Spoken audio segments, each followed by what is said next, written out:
오늘 시간에는 숨겨진 또 하나의 교회의 기초라는 제목으로 함께 말씀의 은혜를 나누기를 원합니다.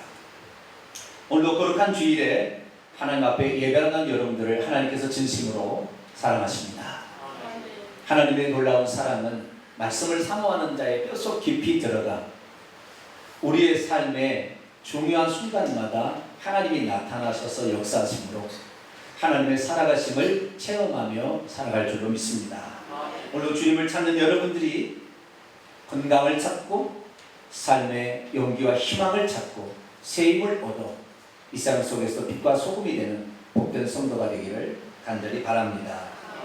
우리는 지난주에 제1기 새가족 양육 성경 공부 수료식을 거행했습니다. 새가족 양육 성경 공부는 우리 교회에 등록한 모든 성도들이 어떻게 하면 신앙생활을 제대로 할 수 있을까?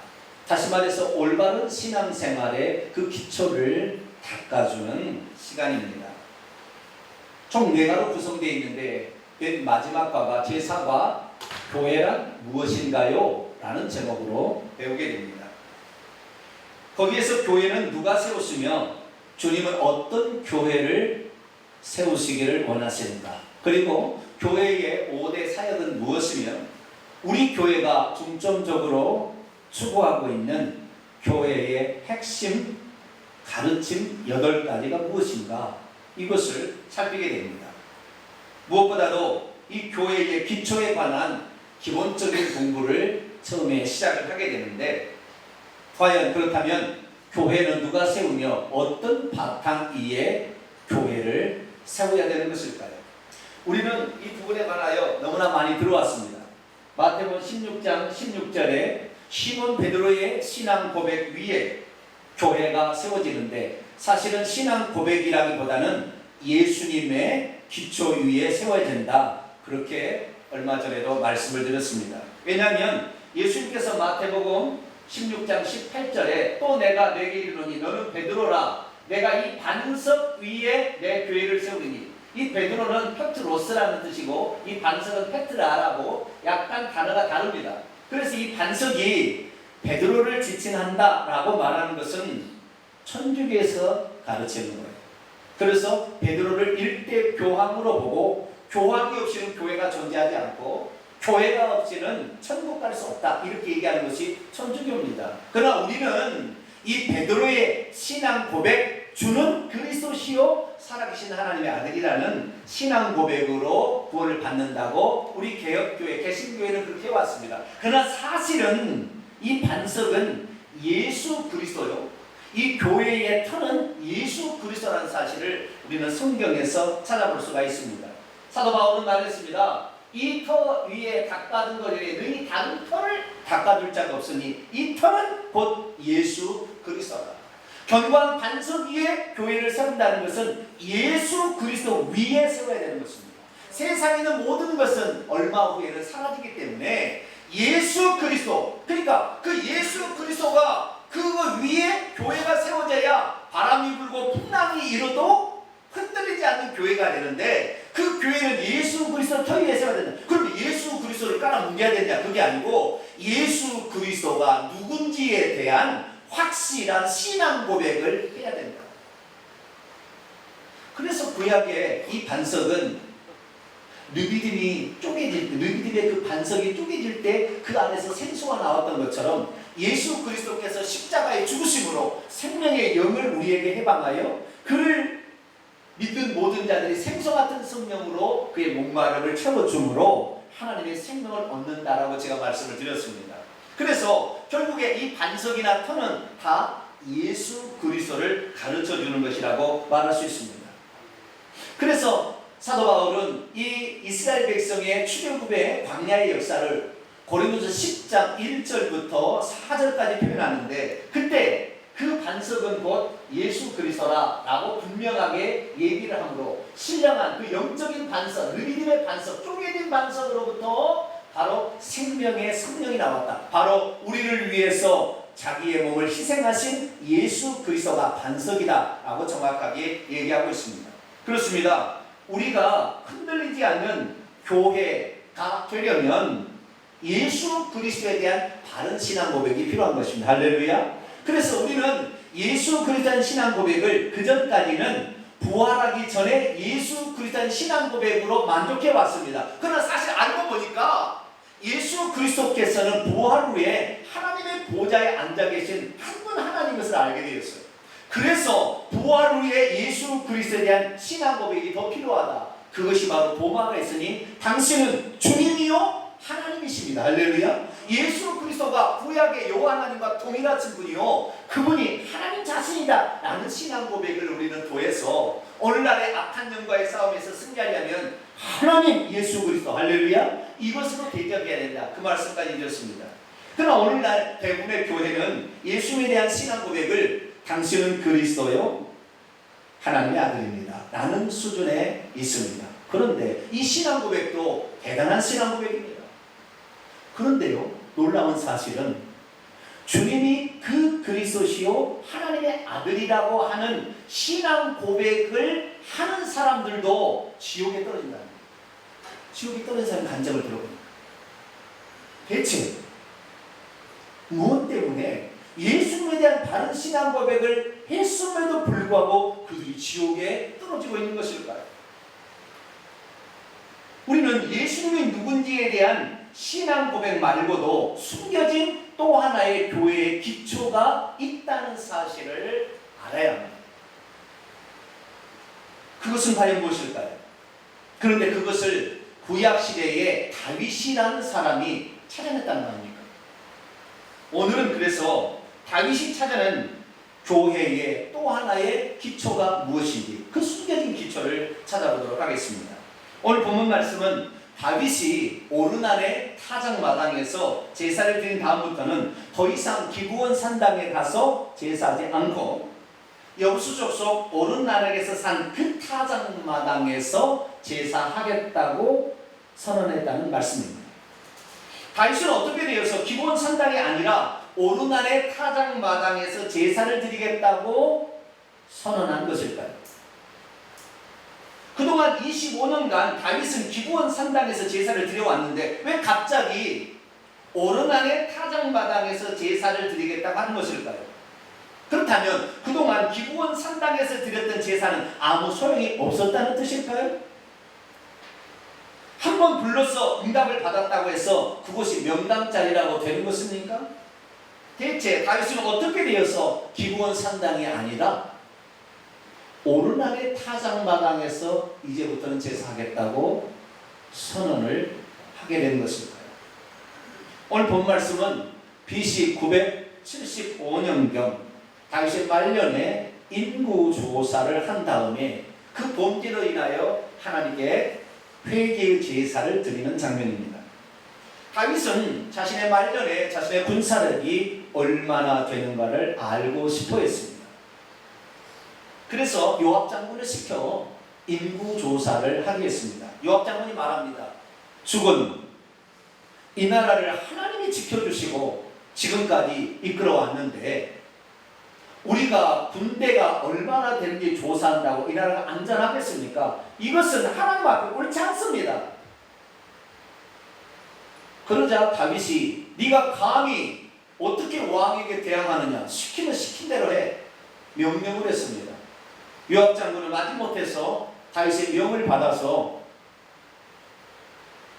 북쪽과 남쪽의 인구 조사를 싸움에 나갈 만한 자가 몇 명이나 되는지를 조사를 했습니다. 그런데 그 조사를 하자마자 하나님의 징계가 떨어졌습니다. 백성이 곧 죽을 것 같았습니다. 그러자 다윗은 하나님 앞에 나아가서 말합니다. 하나님, 제가 범죄를 했습니다. 모르고 제가 잠깐 정신이 팔렸던 모양입니다. 하나님만이 골리앗과 내가 싸울 때도 전쟁은 여호와께 속한 것이니 하나님만이 이 전쟁에서 승리하게 하시는 분이라는 것을 제가 잠깐 잃어버렸습니다. 저의 죄를 용서하여 주옵소서. 그렇게 말했습니다. 그런데 그렇게 회개했음에도 불구하고 하나님은 이스라엘 백성들을 전염병으로 치셨습니다. 그래서 하루아침에 무려 7만 명이 죽어갔습니다. 그래서 이 다윗은 오르날의 타작마당에 가서 제사를 드립니다. 왜냐하면 여부수 사람이 오르날의 타작마당, 상당히 높은 지역인데 거기서 올라가서 예루살렘을 향하여 큰 칼을 빼들고 있었기 때문입니다. 지금까지 많은 사람들이 죽어갔는데 이제 예루살렘이 죽어갈 차례라는 그 말이에요. 그러자 다윗은 장로들과 더불어 붉은 베옷을 입고 오르날의 타작마당에 서 있는 그 하나님의 천사 앞에 나아가서 하나님 앞에 엎드려 회개를 하면서 이렇게 말했습니다. 하나님, 내가 명령하여 백성을 계수하게 하지 않았습니까? 범죄하고 악을 행하는 자는 나인데 이 양떼가 무슨 잘못이 있습니까? 그러니 나의 하나님 여호와여, 주의 손으로 나와 내 아버지의 집을 치시고 이 백성은 살려주시옵소서. 그렇게 기도를 했습니다. 그러자 하나님께서는 진정한 다윗의 회개의 기도와 그 철저한 회개의 모습을 보시고 예루살렘 주민을 치려고 한 그 여호와의 천사를 더 이상에 치지 못하도록 막아놓고는 그 전염병이 예루살렘을 치지 않도록 하는 방법을 일러줬어요. 그것은 뭐냐면 오르날의 타작마당에서 회개의 제사를 드리라 라고 했다는 것입니다. 결국 오르날의 타작마당에 가서 다윗이 제사를 드리고 나자 하늘에서부터 그 제사를 받았다는 표시로 불이 내려와서 그 제물을 삼았습니다. 그러자 다윗이 그 순간에 이렇게 외쳤습니다. 뭐라고 외쳤습니까? 이는 여호와 하나님의 성전이요 이는 이스라엘의 번제단이다. 좀 쉽게 표현하자면 바로 이것이 하나님의 성전이 있는 자리요, 그리고 이것이 바로 하나님의 번제단이 있어야 될 바로 그 자리입니다 라고 고백했다는 것입니다. 하나님께서 다윗의 회개 제사를 기뻐 받으셨다고 해서 지난 25년 동안 제사를 드렸던 기본 산당을 버리고 오르날의 타작마당에서 제사를 드리겠다고 결정한 것은 과연 옳은 것이었을까요? 믿음이 없으면 다윗이 왜 제사의 장소를 25년 동안 드렸던 그 장소를 버리고 새 장소로 옮겼는지를 알 수 없습니다. 믿음이 없으면 하나님께서 왜 다윗에게 오르날의 타작마당에서 회개를 드리라고 했는지 명했는지를 그 이유를 모른 채 계속해서 기브온 산당에서 제사를 드리려고 할 것입니다.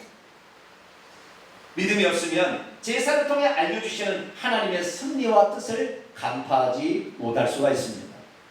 그럼에도 불구하고 다윗은 그때로부터 믿음으로 하나님이 지시한 오르날의 타작마당에서 제사를 드리려고 결정합니다.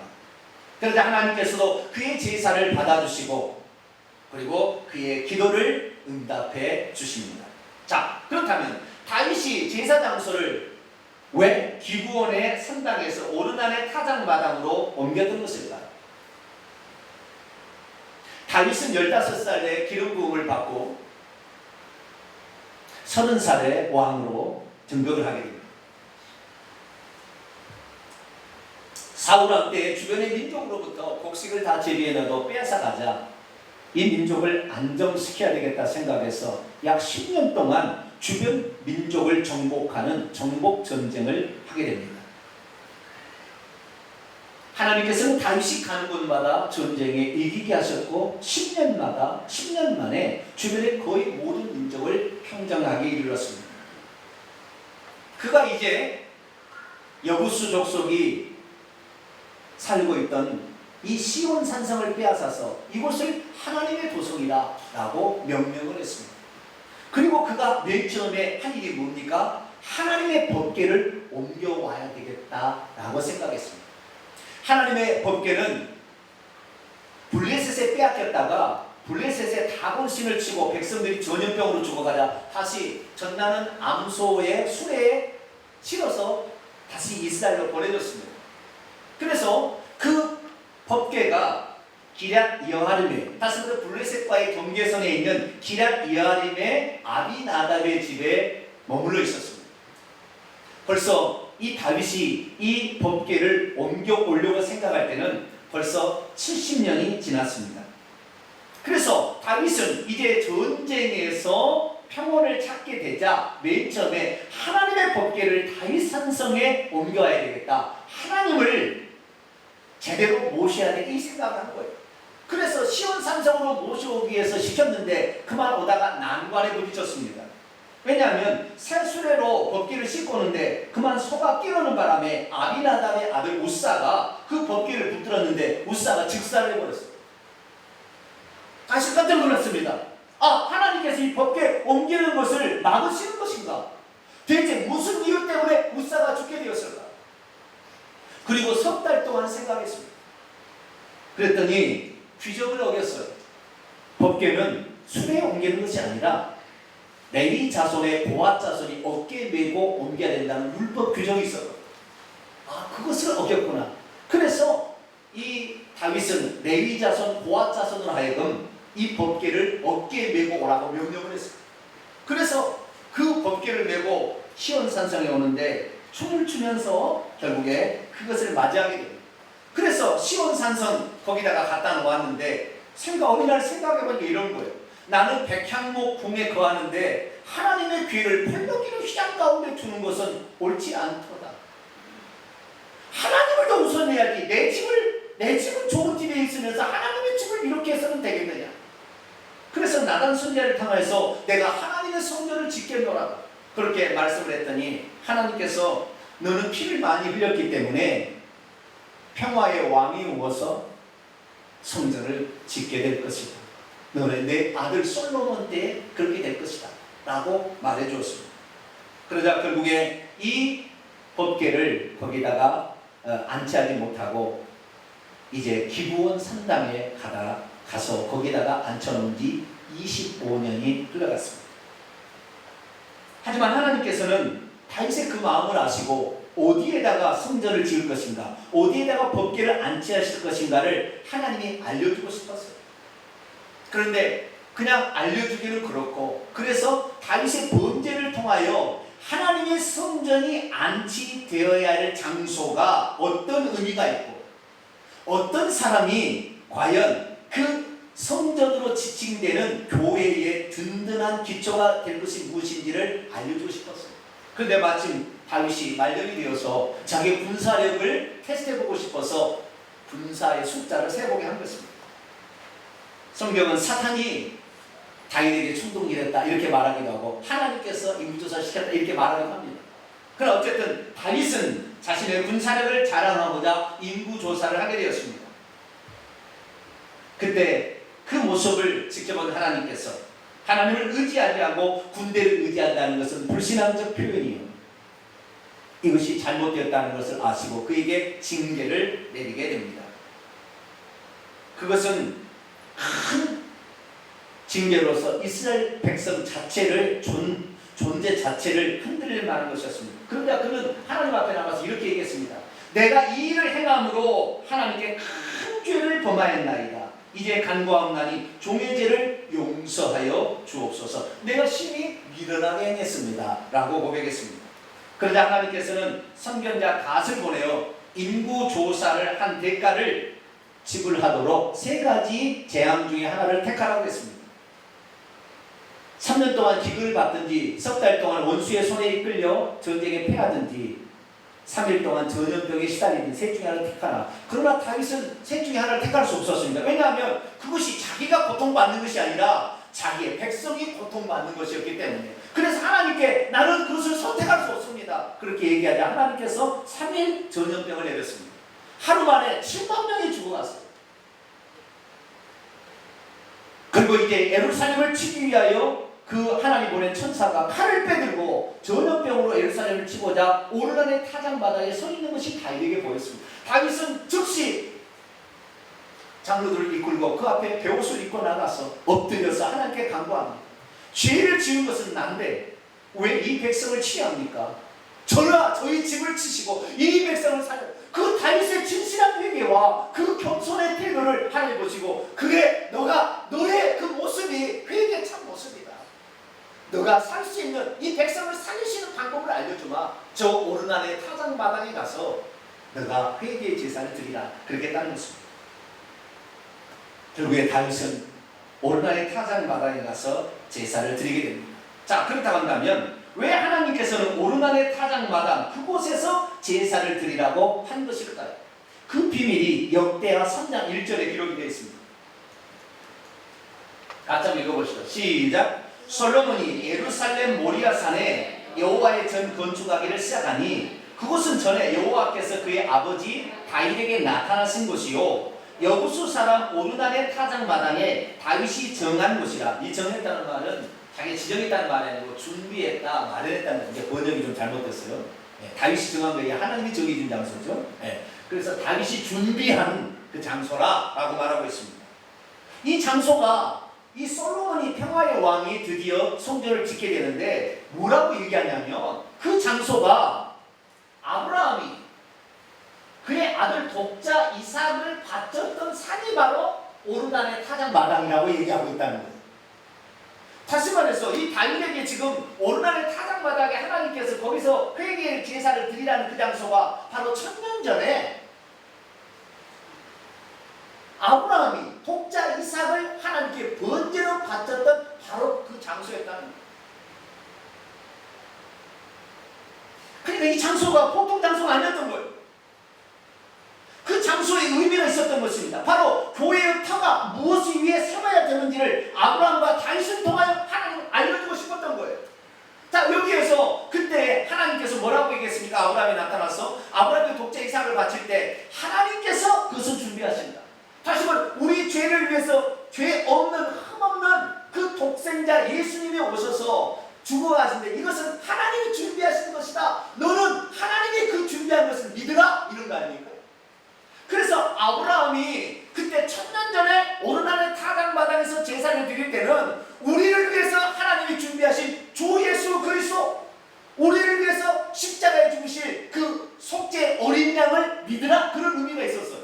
그런데 그거 하나만으로 우리의 교회의 기초가 든든히 되지 않는다는 것을 하나님은 아셨기에 다윗으로 하여금 또 다른 제사 하나를 더 드리게 한 거예요. 그것은 무엇입니까? 그것은 회개의 제사가 필요하다는 것입니다.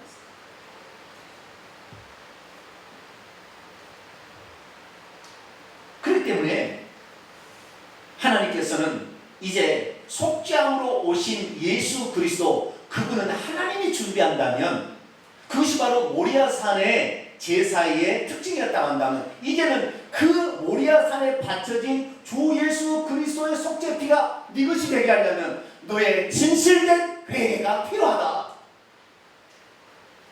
그래서 오르난의 타작마당에 다윗이 범죄했을 때 그 범죄를 용서받으려면 여기에서 회개의 제사를 드리라 라고 했다는 것입니다.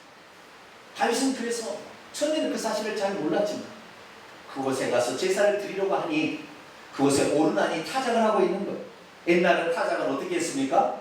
큰 연자맷돌 같은 데를 소가 끌고 이렇게 뱅글뱅글 돌게 되면 복실 거기다 놓으면 이렇게 타작이 되었어요. 그래서 다윗이 말합니다. 타작마당을 나에게 팔라. 내가 왕이라고 해서 어찌 백성의 것을 거저 취하겠느냐. 그랬더니 오르난이 아닙니다. 여기에 이 소의 수레는 화목으로 쓰시고 소는 번제로 쓰시고 이 타작마당을 주께 드리나 아닙니다. 그래서 어떻게 했습니까? 사무엘하 24장 24절에 보면 다윗이 은 50세겔로 타작마당과 소를 샀습니다. 근데 나중에 보니까 다윗은 그 턴을 다 사버렸어요. 모리아산 전체를. 얼마나 주고요? 금 600세겔을 주고 사버렸습니다. 금 한 세겔은 은 한 세겔의 15배에 해당이 됩니다. 은 한 세겔은 노동자의 4일치 품삯입니다. 그러니까 금 600세겔로 샀다는 것은 노동자가 36,000일 동안 번 품삯이에요.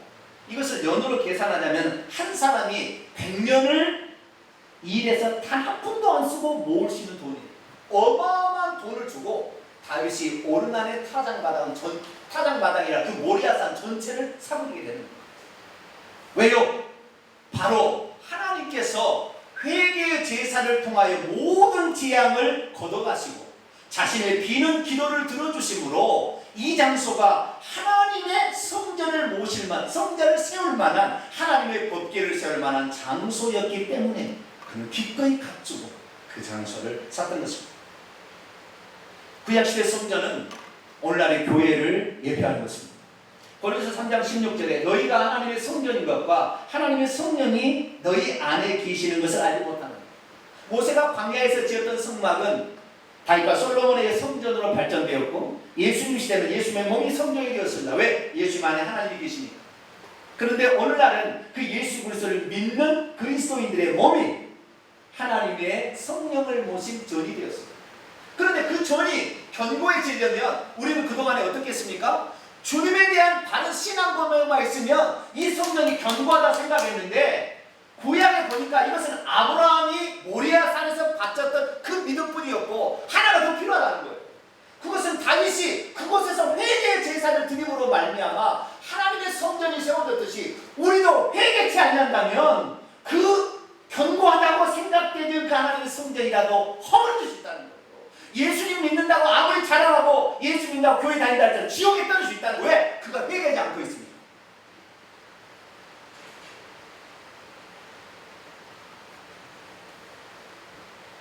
교회에 또 하나의 숨겨진 기초가 바로 오르난의 타작마당이라는 곳에 숨겨져 있었던 것입니다.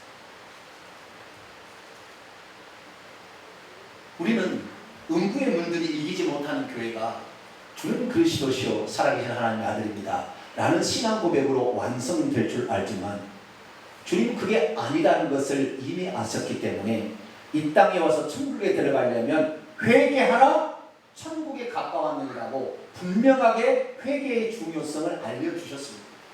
그럼에도 불구하고 어느 순간부터 로마서와 갈라디 이신칭리의 복음이 교회의 완전한 복음처럼 알려지게 되었고 그래서 그것만 있으면 사형리로 신앙 고백만 하면 천국 가는 길로 착각하게 되었는데 하나님께서는 이미 구약시대에도 아브라함의 믿음과 다윗의 회개를 통한 이 성전의 기초가 바로 흔들리지 않는 음부의 문이 이기지 못하는 교회의 기초가 된다는 것을 알려줬다는 거예요. 그런데 우리가 그 사실을 잊어버리고 있었던 것입니다. 사랑하는 성도 여러분, 다윗이 일생일 때에 단 2번의 죄밖에 안 지었습니다. 한 번은 밧세바를 간음하고 그의 남편 우리아를 적진에 보내서 죽인 것입니다. 살인죄, 간음죄, 이것이 첫 번째 죄였습니다. 이것은 초기에 있었던 일입니다. 그런데 말년에 또 한 번의 죄를 지었으니 인구조사를 한 거예요. 그런데 둘 다 놀라운 특징은 둘 다 다윗이 회개를 했다는 거예요. 그런데 앞의 죄는 자신만이 받을 그 자신과 자신의 가문이 받을 죄를 용서를 받았고 뿐만 아니라 두 번째 죄는 온 백성도 같이 회개를 하면 다 용서받는다는 게 계시가 되었다는 거예요. 사실 아브라함이 간음죄하고 살인죄를 범했지만 이 죄를 용서받을 수 있는 방법은 없었습니다. 왜냐하면 고의로 짓는 살인죄나 간음죄는 용서받을 수 있는 율법의 규정이 없습니다. 그렇기 때문에 다윗이 범죄에서도 그것이 죽는 길, 돌에 맞아 죽는 걸 위에 다른 것이 없어지니까 어디 얘기도 못했던 거예요. 그리고 깊은 신음만 밤새도록 하고 있었던 거예요. 그때 나단 선지자가 찾아왔죠. 당신이 그런 죄를 지었습니다. 그랬더니 다윗이 그때 하나님 앞에 주여 바로 내가 그런 죄를 지었습니다 그랬더니 사무엘하 12장에 하나님께서도 당신의 회개를 기다리고 있었으니 당신의 회개함으로 말미암아 당신의 내가 용서받게 됩니다라고 분명히 선언해 주므로 용서받지 못할 죄를 짓는다 할지라도 회개만 하면 용서받을 수 있다는 것을 다윗이 찾아낸 것입니다. 그런데 온 백성이 죄를 지어서 같이 죽어가는 상황에서도 회개의 기도를 드리게 된다고 한다면 그 백성도 살아날 수 있다는 것을 다윗은 말년에 인구조사의 죄를 통하여 비로소 깨닫게 된 겁니다. 할렐루야. 그래서 다윗은 이제 기브온 산당은 내가 정한 제사의 장소지만 하나님이 정해주신 그 장소, 아브라함의 믿음과 다윗의 회개를 통하여 교회가 든든히 살아서 음부가 이기지 못하는 구원받을 수 있는 참된 믿음이 거기에 있다는 것을 알려줬기 때문에 이제는 25년 동안 진행됐던 제사, 기본 제사를 끝내고 이제는 오르난의 타작마당에서 제사를 드리겠다고 선언한 줄로 믿습니다. 그렇습니다. 오늘날 우리가 음부의 문들을 이기고 구원받으려면 아브라함의 믿음의 제사만 알 것이 아니라 다윗의 회개의 제사도 알아야 합니다. 이 두 가지 제사가 한꺼번에 드려졌던 장소가 바로 오르난의 타작마당인 것입니다. 우리가 구원받으려면 그래서 우리는 아브라함처럼 우리의 속죄 제물이 되실 독자 이삭과 동일한 우리 주 예수 그리스도 그분을 온전한 믿음으로 신앙 고백해야 될 줄로 믿습니다. 뿐만 아니라 그 예수 그리스도의 속죄 은총이 내 것이 되려면 우리는 진정한 회개를 가지고 하나님 앞에 나가야 될 줄 믿습니다. 믿음이란 무엇입니까? 예수님에 대한 믿음과 우리의 자신의 회개가 교회의 두 가지 기초가 된다는 것을 깨닫는 것입니다. 믿음이란 사람이 음부의 권세를 이기기 위해서는 예수님에 대한 올바른 믿음과 더불어 회개가 동반되어야 한다는 것을 인식하는 것입니다. 그래서 쪼개진 반석이라 그리스도시며 하나님의 아들이신 예수 그리스도한 신앙 고백이 교회에 공개된 기초라 한다면 우리가 진실된 회개로 나가는 것은 교회의 숨겨진 기초라는 것을 깨닫고 날마다 회개하는 것입니다. 다시 오르나의 타작마당에서 회개의 기도를 드리게 되자, 회개의 제사를 드리자 어떻게 되었습니까? 하나님께서는 예루살렘 거민을 치르던 그 재앙을 거두어 가셨습니다. 그리고 다시 비는 그 기도를 들어주셔서 그 땅이 복되게 하셨습니다. 뿐만 아니라 그로 말미암아 그도 음부의 문들이 이기지 않고 못하는 그런 교회의 든든한 기초에 있다가 천국에 들어간 줄로 믿습니다. 우리들도 이제는 다윗왕처럼 하나님 앞에 신앙 고백뿐만 아니라 우리의 겸손한 진심 어린 회개가 항상 뒤따라갈 수 있기를 축원합니다. 그래야만이 우리의 예배도 하나님이 받으시는 것이고 우리의 기도도 받으시는 거예요. 우리가 왜 하나님께 기도하는데도 불구하고 왜 기도 응답이 없습니까? 회개하지 않고 기도하고 있기 때문에 그러는 거예요. 우리가 그렇게 많이 20년 30년 예배를 드려 왜 포기합니까? 회개하지 않고 예배드리기 때문에 그러는 거예요.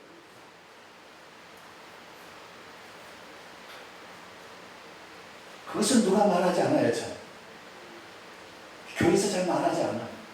그것은 아픈 것입니다. 그러니까 우리 아프더라도 이 회개 없이는 천국에 들어갈 수 없다는 사실을 이 아브라함과 다윗이 제사드린 모리아산과 오르난의 타작마당의 교훈을 잊지 말아야 할 줄로 믿습니다. 교회 나올 때는 그래서 눈물로 진심 어린 기도를 회개 기도를 할 수 있기를 바랍니다. 진정으로 회개 없이 신앙 고백하는 것은 공연물에 불과합니다. 죄를 지었으면 회개를 해야 그 죄를 용서해 주시는 것입니다. 우리는 날마다 그 현장에서 잘못을 깨달았을 때 즉시 회개할 수 있기를 바랍니다. 그리고 저녁에 잠자기 전에도 한번 하루를 되돌아보며 회개할 수 있기를 바랍니다. 적어도 일주일에 한 번은 반드시 하나님 앞에 나와서 일주일 동안 우리가 하나님 앞에 잘못했던 것을 청산할 수 있는 시간을 꼭 갖게 되기를 축원합니다. 주일은 새 출발하는 날입니다. 8일은 7일은 안식일이지만 8일째는 새 출발의 날이에요. 왜? 죄를 그동안에 지었던 죄를 고백함으로 씻어버리고 새 출발해야 되는데 어떤 사람은 주일 성수 안 하고 죄를 고백하지 않기 때문에 그 죄를 한 주 동안 더 가지고 가는 거예요. 우리는 하나님 앞에 예배 드리는 것이 그냥 단순히 찬송만 하는 것이 아니라 진심 어린 회개의 기도를 꼭 할 수 있기를 바랍니다. 그것이 작은 것이든 크든 간에 내가 충성되지 못했음에도 충성해서 못했을 뿐만 아니라 작은 죄라도 다 하나님 앞에 고백하여서 여러분의 죄가 다윗이 그 오르난의 타작만 회개함으로 재앙이 끝나 회개함으로 기도 한 사람보다 받았다. 이 교훈을 뼈저리게 그 마음에 새기시고 그렇구나. 우리가 천국 가기 위해서는 예수님에 대한 신앙 고백과 더불어 이 회개를 진심으로 해야겠구나. 이것을 꼭 마음에 새기시고 회개하셔서 우리 성도들은 죽는 날 음부의 문들이 이기지 못하고 천국에 들어가는 복된 성도가 되기를 간절히 축원합니다. 기도하겠습니다. 거룩하신 하나님, 수많은 사람이 예수 그리스도를 믿고도 재앙에 허덕이고 있습니다. 수많은 사람이 기도를 함에도 불구하고 기도 응답이 없습니다. 회개를 하고 있지 않기 때문입니다. 예수 그리스도를 준비하는 것은 하나님이 준비하는 것이지 우리가 준비한 것이 아니었습니다. 우리는 회개의 진실된 마음을 준비하여 그 앞에 나아가서 회개할 때에 하나님이 준비한 그 속죄 은총이 내 것이 되는데 회개를 빠뜨렸습니다.